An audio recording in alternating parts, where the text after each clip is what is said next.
This is Michelle from Michelle's Macarons, and today we're making dirt pudding macarons. I'm separating the cookies from the cream part because we're not going to use the cream in the macaron shell. So you can use Oreos for this if you want, but I like to keep them gluten-free, so I use a gluten-free style Oreo. So we're going to take out some of the almond flour from this recipe and add in the cookie crumbs. So scrape that off.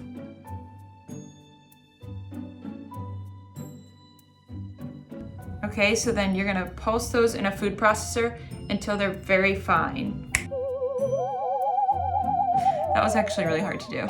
I'm gonna go quickly through the beginning part, so if you've never made macarons before, go look at this video, and I have my step-by-step macaron tutorial, and I go through it very slowly, so you'll get the hang of it. Then come back here and watch this. So sift your almond flour and powdered sugar together 3 times. Then you got your egg whites, and you add your cream of tartar, granulated sugar, and whip that until stiff peaks. Yep, just like that. You want them very stiff for the shells. Okay, now fold in your dry ingredients, and you can go watch that video for more information. Now we're gonna take the cookie shells that we just ground up and sprinkle that into the batter that you've folded. Now keep folding that until it ribbons off the spatula. Yep, just like that. If you're enjoying this video, let me know by hitting the like button below. I sped this part up, but see how it kind of just falls into itself? So put that into a piping bag and pipe that onto a slip mat. I use a slip mat, but you can use parchment or whatever you want, and I talk more about that in that video. And also I've got a link to the guide in the description if you want to use a guide. And then you're going to slam those down a couple times, and then you're going to sprinkle more of the cookie crumbs on top. Make sure you're just using ground up cookie crumbs and not the cream filling. Once your shells have dried to the touch and you can touch them and they're not sticky on top, you bake them and then let them cool completely. If you want to see more videos like this, hit the subscribe button below and the bell next to it to be notified every time I come out with a new video.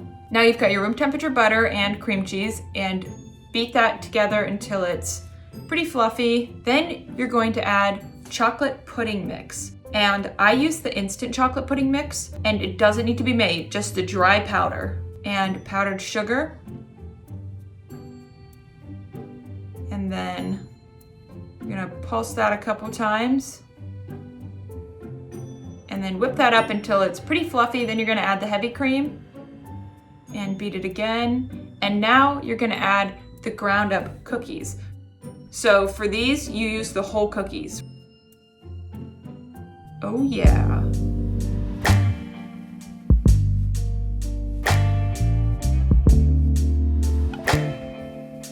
Now once your shells are cooled completely, you're gonna pipe on some of that, and I pipe a lot of this on because it is very good and not too sweet. Okay, now not done yet. We're going to then roll it in some of the leftover cookie crumbs with no cream, just the cookies. Yum. Now I serve it with a gummy worm like we used to have when we were younger, or still currently. So when I sell them prepackaged, and I put a little gummy worm in there. Okay, now you have to put them in the fridge and let them mature for at least 8 hours, but 24 hours if you can. There's a link in the description with a full recipe. If you have any macaron questions, join the Michelle's Macarons Facebook group and post your question in there or a picture of your macarons, and we will help you out. If you'd like, you can follow me on Facebook and Instagram, and I'll put the link to those in the description. Check out these other macaron videos. Okay, love you, bye.